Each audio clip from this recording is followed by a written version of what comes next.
Hello students, welcome to Global Vision Technology of India. हमारे GVTI e learning channel में भी आपका बहुत बहुत स्वागत है।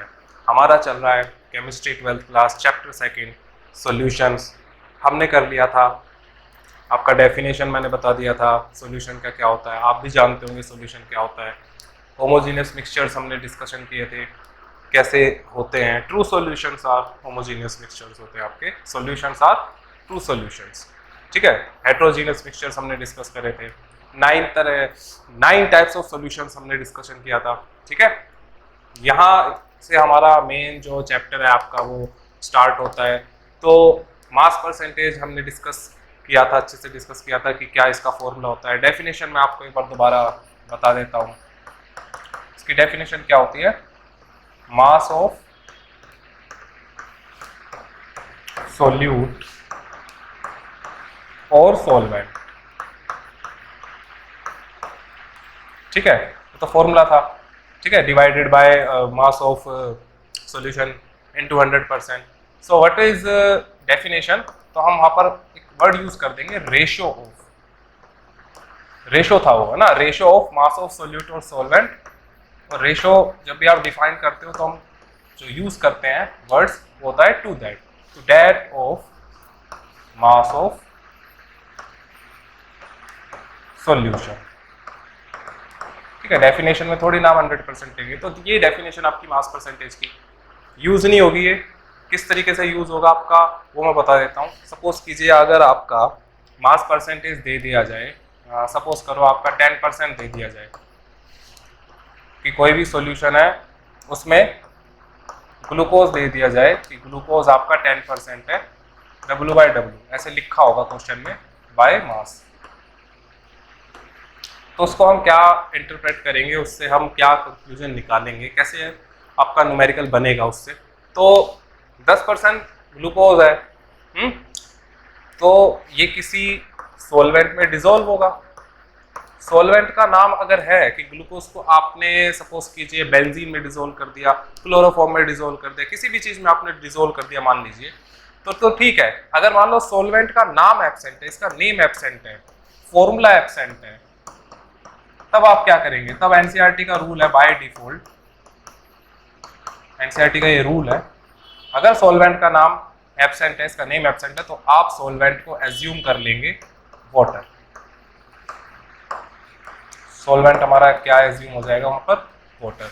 जैसे अगर मैं ऐसे बोल दूं 10% एक्वस ग्लूकोज सॉल्यूशन है। एक्वस वर्ड का यूज कहीं मिल जाए आपको तो एक्वस वर्ड का मतलब क्या होता है कि वहां पर सॉल्वेंट क्या है आपका? वाटर है। ठीक है, तो 10% अगर आपका ग्लूकोज प्रेजेंट है W/W बाय मास, तो इसका मतलब क्या है? इसका मतलब है कि अगर सॉल्यूशन का वेट x है, या 100x ले लेते हैं, परसेंटेज काटने में आसानी होगी, तो वहां पर ग्लूकोज कितना होगा? 10% ऑफ 100x, यानी 10/100, परसेंटेज को बाय 100 बोलते हैं, इनटू में 100x। ये कितना आएगा आपका? 100 से 100 कट जाएगा, 10x। सॉल्वेंट हमने यहाँ पर वाटर एज्यूम करा, तो आप बताइए सॉल्वेंट वाटर यहाँ पर कितना होगा? अगर टोटल आपका 100x है सॉल्यूशन, उसमें से 10% था ग्लूकोज, तो 90% वाटर होगा, यानी ये 90% होगा। यानी 90% 100x का कितना होगा? 90x। तो इजी है, तो आपको कुछ भी नहीं करना। जब भी परसेंटेज आपको वर्ड दिखे, परसेंटेज वर्ड दिखे, W/W दिखे, तो सबसे इजीएस्ट तरीका है कि लेट द, सबसे पहली स्टेटमेंट आपको यही करनी है, let the mass of solution कितना मान लेंगे? मैंने 100x माना है, आपको x वैक्स कुछ मानने की जरूरत नहीं है, आप 100 ग्राम ले लीजिए। ऐसा नहीं है कि आप 100 ग्राम ही लेंगे हर बार, आप 200 ग्राम ले सकते हैं, आप 400 ग्राम ले सकते हो, आप 1 ग्राम भी ले सकते हो। जो भी क्वेश्चन में पूछा होगा वो कभी भी आंसर चेंज नहीं होगा, चाहे आप 400 लें, चाहे आप 5 ग्राम लें, आप कुछ भी लें, एक्सेप्ट 0। ठीक है, ऑफ कोर्स 0 तो नहीं लोगे आप। ठीक है, तो ये हो गया 100 ग्राम। ठीक है, अब x, हम x की टर्म्स में कभी काम नहीं करते हैं, तो ग्लूकोज को सोल्यूट को हम हमेशा B से लिखते हैं, मेरी आदत पड़ गई है B से लिखने के लिए, और सॉल्वेंट को हम लेंगे आपका A से। तो यहाँ पर मास को रिप्रेजेंट करते हैं हम जनरली W से, तो WA मैं लिख रहा हूं, यहाँ पर WB। तो बी हमारा है ग्लूकोज, तो कितना हो जाएगा 100 का 10% कितना होगा 10 ग्राम होगा, और ये हो जाएगा 90 ग्राम। तो आप आराम से मास परसेंटेज से इजी जो तरीका है वो ये है, ठीक है। हमेशा हम क्या करेंगे, इसको मान लेंगे आपका 100 ग्राम, और जो भी क्वेश्चन में पूछा होगा वो हम करेंगे, ठीक है। ये मैंने एक उसका जो आपका मेडिसिन होती हैं, दवाई होती हैं, उसका कंटेंट है, तो आप देख सकते हो W/W यहाँ पर यूज किया गया है। तो W/W का यूज हमने डिस्कशन किया था कि ये फार्मेसी वगैरह में यूज होता है, ठीक है। इसके बाद है आपका मास बाय वॉल्यूम परसेंट। तो W/V से इसको हम लिखते हैं, इसकी डेफिनेशन क्या है, it is the mass of solute dissolved in 100 millilitre of solution, यही इसकी डेफिनेशन है। इसका भी यूज किस में है, फार्मेसी में है। ज्यादा इसके बारे में डिटेल नहीं है, हमें पढ़ना भी नहीं है, यूज इसका फार्मेसी में होता है, ठीक है। और जो दूसरे तरह का, ये थर्ड टाइप का हमारा कंसंट्रेशन था। पहला कंसंट्रेशन था हमारा मास परसेंटेज, दूसरा कंसंट्रेशन है हमारा volume by volume, just like mass percentage. तो इसको हम लिखते हैं V/V परसेंट। तो इसकी डेफिनेशन आप समझ गए होंगे, जैसे मास परसेंट की डेफिनेशन थी W/W की, तो V/V पहले फॉर्मूले पे चलते हैं। तो क्या होगा, volume of component divided by volume of solution into 100%, ठीक है। वॉल्यूम का जो रिलेशन है वो नंबर ऑफ मोल से डायरेक्टली होता है, ये हम एवोगैड्रो लॉ में पढ़ेंगे आपका, और हम प्रूफ भी करेंगे कि वॉल्यूम का मतलब मोल फ्रैक्शन होता है। वॉल्यूम परसेंटेज अगर आपको दिया है किसी चीज का, तो उसका मतलब मोल फ्रैक्शन होता है। ये सब हम डिस्कस करेंगे, एक भी चीज नहीं छूटेगी आपकी। तो आप इसकी डेफिनेशन आप खुद बना सकते हो। क्या कहेंगे आप, वॉल्यूम ऑफ कंपोनेंट, कंपोनेंट मतलब क्या, सोल्यूट या solvent, ratio of volume of solute और solvent to that of volume of solution, ये इसकी डेफिनेशन हो जाएगी। इसका भी यूज किस में है, फार्मेसी में है। आपको दवाइयों के पीछे जो कंटेंट लिखे होते हैं उसमें कहीं ना कहीं मिल जाएगा, किसी ना किसी दवाई के, किसी ना किसी मेडिसिन में आपको ये V/V, W/W, अभी हमने W/V भी पढ़ा था, ये मिल जाएंगे, ठीक है। इसका मेन यूज क्या है, जो पेपर में आता है, 1 मार्क क्वेश्चन में आ जाता है, ये आपको पता होना चाहिए। क्या आता है कि 35, भाई NCERT में है, आप पढ़ेंगे तो 35% V/V सॉल्यूशन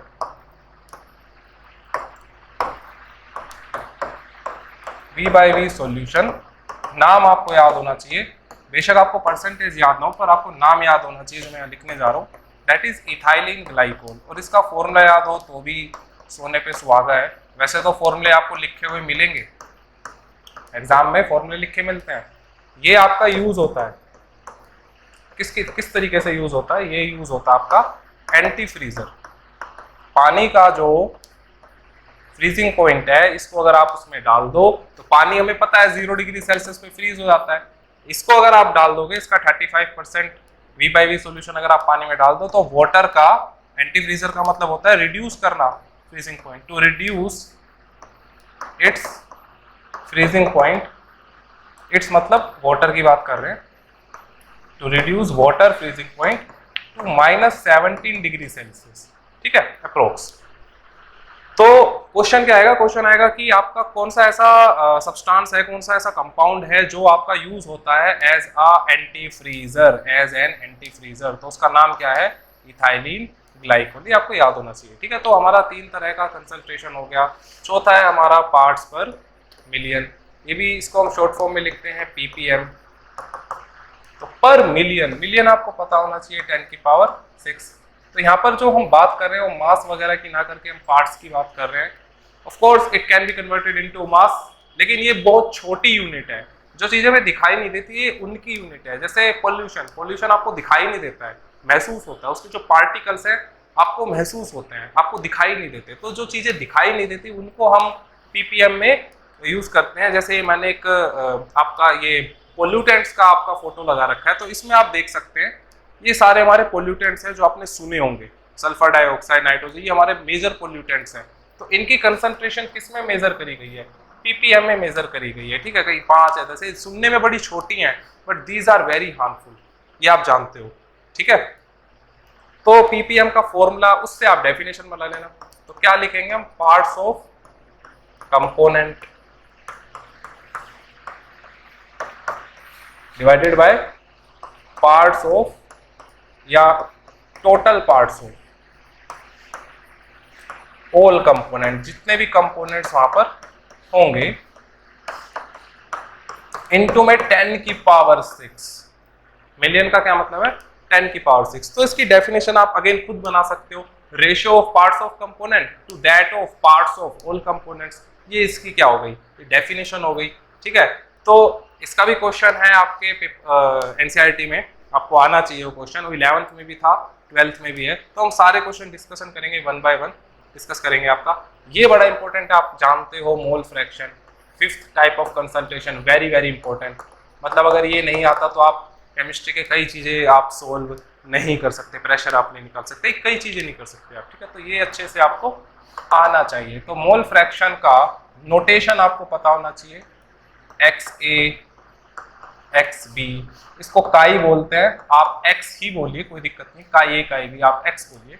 ठीक है, तो A हमारा क्या है, सोलवेंट है, और B हमारा क्या है, सोल्यूट है। आपको पहचानना भी आना चाहिए कि सोल्यूट और सोलवेंट हम कैसे पहचानते हैं, तो मैं पहचानने का तरीका आपको बता देता हूँ।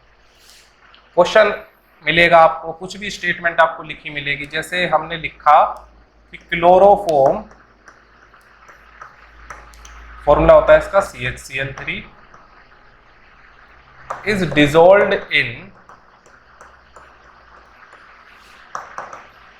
बेंजीन। ये लिखा मिल गया आपको, बेंजीन का फॉर्मूला होता है C6H6। तो आप थोड़ा सा अपना दिमाग यूज करिए और आप प्रैक्टिकली सोचिए कि आप मिला रहे हो। क्लोरोफॉर्म लिया आपने और बेंजीन में मिक्स करा, मतलब यहाँ पर गिलास में क्या था, बेंजीन था, और आपने क्या डाला, क्लोरोफॉर्म।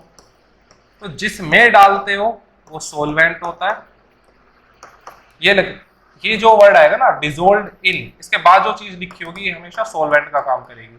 जैसे अगर ग्लूकोज की हम बात करें तो ग्लूकोज को पानी के अंदर डाला जाता है, ना कि पानी को ग्लूकोज के अंदर। तो यहाँ पर हमारा प्रैक्टिकल चलता है, सोल्यूट और सोलवेंट को जो पहचानने का तरीका है वो प्रैक्टिकल लाइफ से रिलेटेड है। ठीक है, तो बेंजीन यहाँ पर किसका काम कर रहा था, सोलवेंट का, और क्लोरोफॉर्म किसका काम कर रहा है, सोल्यूट का। तो डिसॉल्व्ड इन के बाद जो भी लिखा हो क्या होगा, सोलवेंट होगा। ठीक है, तो इसमें घबराना नहीं है कि जिसका वेट ज्यादा होगा वही हमेशा आपका सोलवेंट होगा, ऐसा जरूरी नहीं है।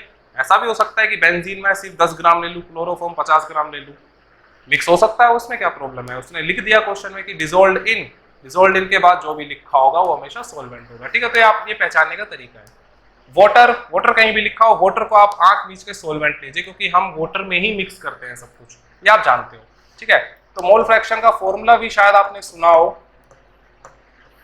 Ratio of number of moles to that of sum of all number of moles. ठीक है, तो डेफिनेशन तो कोई पूछता नहीं है इसकी, फॉर्मूला काम का है, बहुत काम का है, क्योंकि इसमें क्या आ रहे हैं आपके नंबर ऑफ मोल्स यूज हो रहे हैं। फॉर्मूला आपको रटा होना चाहिए, इतना तो आप रट ही सकते हो, याद कर सकते हो, इसमें कुछ भी आपका टफ चीज नहीं है।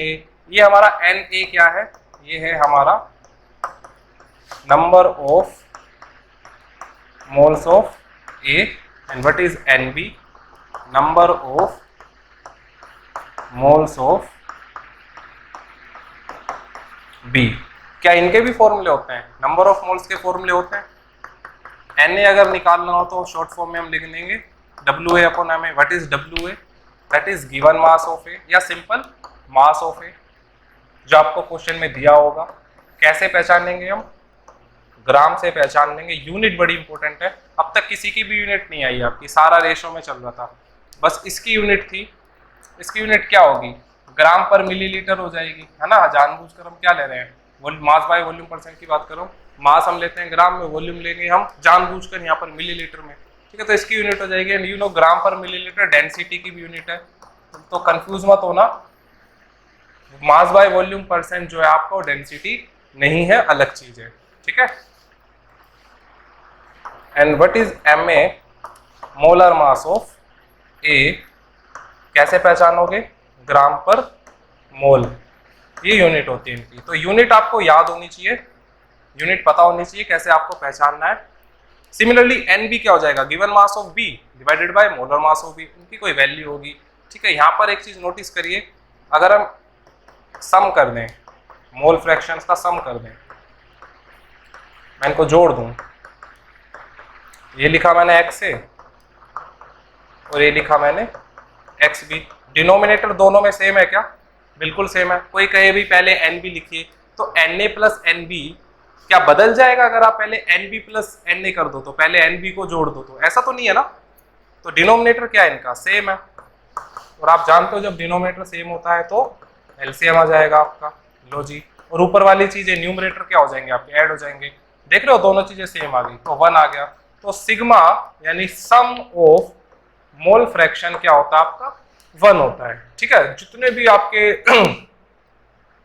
मोल फ्रैक्शंस होंगे वो उनका सम क्या होगा, 1 होगा। तो हमारे तो दो ही कंपोनेंट है, एक सोल्यूट एक सोल्वेंट, तो एक आप निकाल दीजिए, ये लगा के फॉर्मूला आपने निकाल दिया। तो XB को हम कैसे निकालेंगे, XB को निकालने के लिए दोबारा फॉर्मूला नहीं लगाएंगे, XA को 1 में से माइनस कर देंगे, ये भी आप जानते होंगे। ठीक है, ये फॉर्मूला आप जानते हो। तो थोड़ा सा हम मोलर मास पे डिस्कस कर लेते हैं। मोलर मास बच्चे गलत निकाल देते हैं कई बार। इसकी यूनिट क्या बताई थी मैंने, ग्राम पर मोल। आप चाहो तो ग्राम को GM भी लिख सकते हो, नहीं तो ज्यादातर हम G से ही लिखते हैं। ठीक है, तो इसमें कंफ्यूजन ही होना। तो इसमें हम थोड़ा सा डिस्कस करते हैं मोलर मास को। तो मोलर मास आपको निकालना आना चाहिए, जैसे H2O। मोलर मास सबसे पहली बात तो आपका किसी भी एलिमेंट का फिक्स्ड होगा, चेंज नहीं होगा। और मोलर मास पेपर में, क्वेश्चन में, एग्जाम में गिवन होगा, मतलब आपको मोलर मास की कोई भी टेंशन नहीं लेनी है, आपको आराम से दिख जाएगा, वो निकालना आना चाहिए। तो भाई अगर हम H2O की बात करें, इसका मोलर मास कैसे निकालोगे, क्या मैं ये कहूँगा 2 into molar mass of hydrogen, क्योंकि यहाँ पर हमारे हाइड्रोजन कितने हैं, 2 हैं।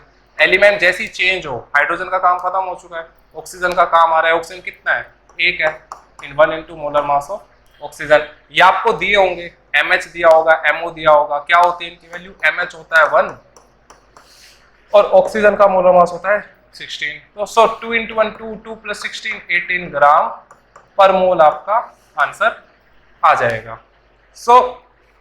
ये था आपका मोलर मास। ठीक है, अब एक छोटा सा हम क्वेश्चन कर लेते हैं, पहले डायरेक्ट क्वेश्चन कर लेते हैं। जैसे आपका मैंने दे दिया 18 ग्राम ग्लूकोज डिसॉल्व्ड इन 18 ग्राम वाटर। अब देखो किसी ने ये पढ़ा हो कि जिसका वेट ज्यादा हो उसको सोलवेंट मान लीजिए, जिसका वेट कम हो उसको सोल्यूट मान लीजिए। यहाँ तो दोनों के ही वेट बराबर है, अब किसको सोल्यूट और सोलवेंट मानेंगे। तो मैंने क्या बताया था, डिसॉल्व्ड इन के बाद नो मैटर मास, मास का मैटर नहीं करता है। ठीक है, डिसॉल्व्ड इन के बाद जो भी लिखा हो वो सोलवेंट होगा। तो वाटर कहीं भी दिख जाए, वाटर तो हमेशा आपका सोलवेंट ही लिया जाएगा, तो मैं सोलवेंट को A से लिखता हूँ, ये आपका सोल्यूट है। तो आप देख सकते हो ग्लूकोज का फॉर्मूला आप जानते होंगे, C6H12O6। पानी का फॉर्मूला आप जानते हो, H2O। WA मतलब गिवन मास ऑफ A कितना है, ग्राम से पहचान लीजिए, गिवन मास मतलब ग्राम। और मोलर मास ऑफ A अभी हमने निकाला है पानी का, ये भी 18 ग्राम पर मोल होता है। वैल्यू 18 होती है यूनिट मोलर मास की, ग्राम पर मोल। WB में आते हैं, भाई B का कितना वेट दे रखा है, 18 gram. And molar mass of B निकाल लेते हैं। कार्बन का 12 होता है, हाइड्रोजन का 1 बताया था और ऑक्सीजन का 16। 6 के कारण हो जाएगा ये 72, कार्बन का 12 होता है तो 6 इंटू 12 72, हाइड्रोजन का 1 होता है, 12 के कारण हो गया 12। एलिमेंट जैसी चेंज हो प्लस लगा दीजिए। ऑक्सीजन का होता है 16, 6 टाइम्स कर दीजिए उसका तो 96, ये आ जाएगा आपका 180 ग्राम पर मोल। और पेपर में तो कई बार मैंने कंपाउंड्स के भी मोलर मासेस लिखे हुए मिले, तो वहां पर आपको मोलर मास की कभी चिंता नहीं करनी। ठीक है, ये क्वेश्चन है। तो इसमें क्या क्या पूछ सकता है वो, मास परसेंटेज पूछ सकता है, आप बिल्कुल आराम से निकाल सकते हो मास परसेंटेज, दोनों के वेट बराबर है। ठीक है, तो हमने पढ़ा था mass of component divide by mass of solution. तो जो मास ऑफ सॉल्यूशन होगा बता सकते हो कितना होगा, इन दोनों को हम जोड़ देंगे सोल्यूट और सॉल्वेंट को, तो वो आ जाएगा 36 ग्राम आ जाएगा, है ना। तो W/W आप खुद निकालिए, ग्लूकोज का और वाटर का। आप इसको मुंह जवानी भी निकाल सकते हो, 50-50% आएगा वो, ठीक है। तो फॉर्मूला लगा के निकाल लो या कैसे भी आप जैसे फॉर्मूला लगा के निकालोगे आप, तो निकाल के देखो। 50% अगर नहीं आ रहा है तो दोबारा वीडियो को देखो कि कहाँ आप मिस्टेक कर रहे हो, ठीक है। वैसे आना नहीं चाहिए, लेकिन अगर आ रहा है तो दैट्स अ सीरियस कंसर्न, आप उसको सही करिए। हम बात करते हैं मोल फ्रैक्शन की। मोल फ्रैक्शन निकालने के लिए पूछेगा, ये तो सिंपल क्वेश्चन है, इसमें तो आपको वेट दे दिया, क्वेश्चन थोड़ा सा घूम के आएगा, थोड़ा सा अलग आएगा, ठीक है। तो वो भी हम डिस्कस करेंगे अभी। तो निकाल दीजिए, ये फॉर्मूला था मोल फ्रैक्शन का, उसमें आपको क्या क्या चाहिए, नंबर ऑफ मोल्स चाहिए भाई, ए के और बी के। तो number of moles of A given mass upon molar mass, अभी बताया था आपको, number of moles of A given mass upon molar mass. तो गिवन मास कितना है, 18 है, मोलर मास भी कितना है, 18 है, कितना आएगा ये, 1 mole. What is the unit of number of moles, mole. तो सारा जो चल रहा है विद यूनिट आपको पता होना चाहिए, नहीं तो गड़बड़ हो जाएगा। एन बी क्या होगा, number of moles of B given mass of B divide by molar mass of B, कितना आएगा ये, 0.1 मोल, क्योंकि 18 से 180 कट जाएगा 10 पे। तो अब निकाल दीजिए एक्स ए कितना आएगा, एन ए कितना आपका 1 डिवाइडेड बाय एन ए कितना है 1 प्लस एन बी कितना है 0.1, वैल्यू गलत मत रखना, तो आंसर आ गया 1/1.1, यानी ये आ जाएगा 10/11। एंड व्हाट इज 10/11, 0.9090, ठीक है, आप जानते होंगे 10/11। डिवाइड कर लीजिए। एक्स बी कैसे बताया था, क्या हमें फॉर्मूला लगाने की जरूरत है एक्स बी में, N B upon N A plus N B, बिल्कुल नहीं है। 1 माइनस एक्स ए लिख देंगे इसको, तो क्या होगा 1 माइनस 0.9090 माइनस कर लीजिए, ये आएगा आपका कितना, ये आएगा आपका 1/11 है ना।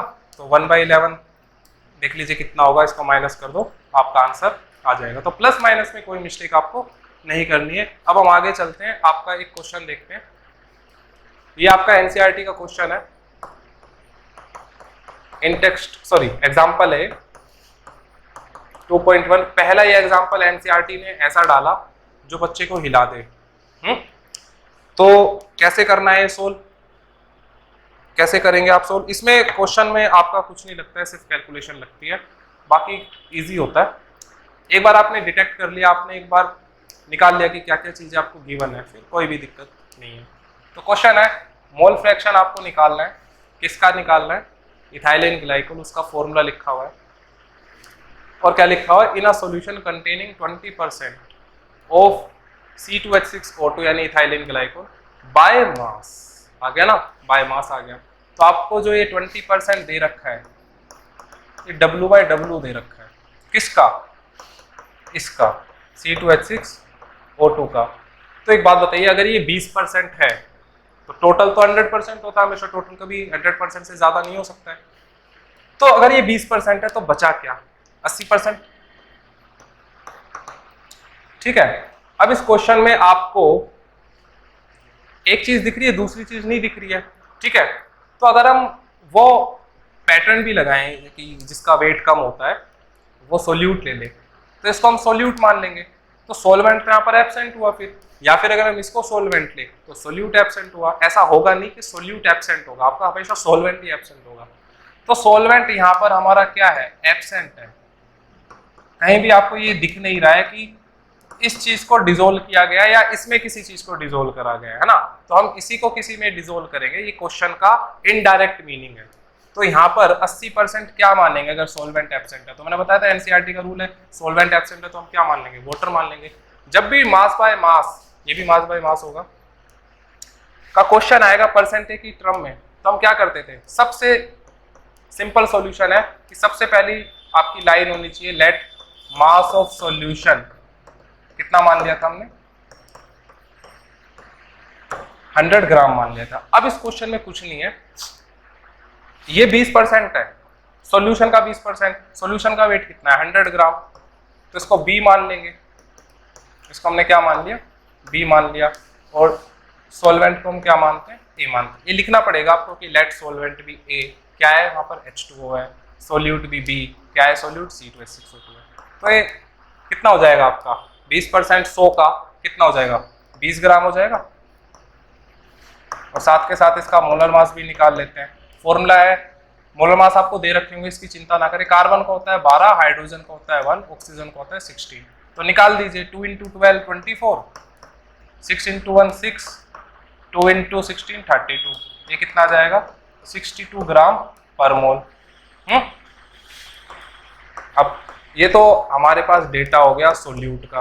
अब थोड़ा सा हम सोलवेंट के बारे में बात कर लेते हैं। कितना गिवन मास है सोलवेंट का? 80% था। 100 का 80% या 80% 100 का कितना होगा? 80 ग्राम होगा। और पानी का मोलर मास आप जानते हो, पानी का फॉर्मूला क्या होता है? H2O, 18 ग्राम पर मोल। क्या निकालना था हमें? मोल फ्रैक्शन निकालना था। तो वही मोल फ्रैक्शन का फॉर्मूला होता है XA = Na + Nb। तो नंबर ऑफ मोल्स अगर आपके पास नहीं होंगे, Na मतलब number of moles of A, number of moles अगर आपके पास नहीं होंगे ए और बी के, तो आप मोल फ्रैक्शन नहीं निकाल सकते। तो मास परसेंटेज जब भी दिया होगा तो हम दो चीजें तो कंफर्म निकाल सकते हैं, first is mole fraction and second is molarity. ठीक है, ये दो हम आराम से निकाल सकते हैं। मोलैरिटी भी निकाल सकते हैं, मगर उसके लिए हमें डेंसिटी ऑफ सोल्यूशन चाहिए होगा, वो क्वेश्चन में दिया होगा, वो ऐसे क्वेश्चन भी हम करने वाले हैं। तो निकाल देते हैं। Na क्या होगा भाई? Na क्या होगा? Given mass of A divide by molar mass of A. और Nb क्या होगा? Given mass of B divide by molar mass of B. ये सारा यहाँ पर लिखा हुआ है। ये सारा आप इतना अगर आपको नहीं आता तो आपको सीखने की जरूरत है, वरना आप फंस जाओगे पेपर में, आप नहीं कर पाओगे क्वेश्चन, आगे भी नहीं कर पाओगे। ठीक है, तो इनको डिवाइड अगर हम करें तो ये हमारा आएगा 4.444 मोल। कम से कम पॉइंट के बाद 2 डिजिट तक आप लिखिए। एंड 20/62, और ये भी लिखिए, नंबर ऑफ मोल्स की यूनिट भी लिखिए। मोल फ्रैक्शन की कोई यूनिट नहीं होती। 20/62 यार 0.322। अब हमारे पास मोल नंबर ऑफ मोल्स हमारे पास आ चुके हैं, तो हम मोल फ्रैक्शन निकाल सकते हैं। XA क्या होगा? Na + Nb, यानी 4.444। सिर्फ वैल्यूज रखनी है। अब इसमें क्या लगेगा? कैलकुलेशन लगेगी। और इसमें कुछ है तो कैलकुलेशन आपकी स्ट्रांग होनी चाहिए। फास्ट ना भी हो तो भी काम चल जाएगा, क्योंकि एग्जाम में इतने बड़े बड़े क्वेश्चंस नहीं आएंगे कि सारा टाइम आपका वेस्ट हो जाए कैलकुलेशन में। ठीक है, तो 4.766 ये आ गया। इसको डिवाइड कर देते हैं। तो जैसे ही आपने डिवाइड किया, मैं कैलकुलेटर यूज कर रहा हूं, लेकिन आपको कैलकुलेटर यूज नहीं करना है, आपको मैनुअली करना है अपने हाथों से। 932।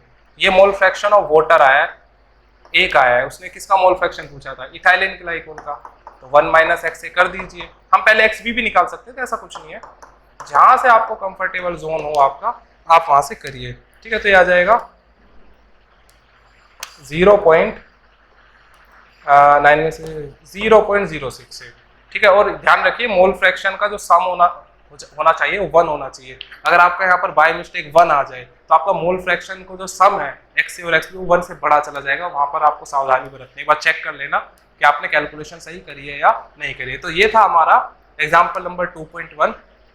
तो आज की वीडियो में हम इतना ही रखते हैं। वीडियो पसंद आया तो आप लाइक कीजिएगा। आगे हम और क्वेश्चंस करने वाले हैं इसके धड़ाधड़, आपको मजा आएगा। तो चैनल को सब्सक्राइब कर दीजिएगा अगर आप नए हैं तो मिलते हैं आपसे नेक्स्ट वीडियो में नेक्स्ट टॉपिक के साथ। Thanks for watching.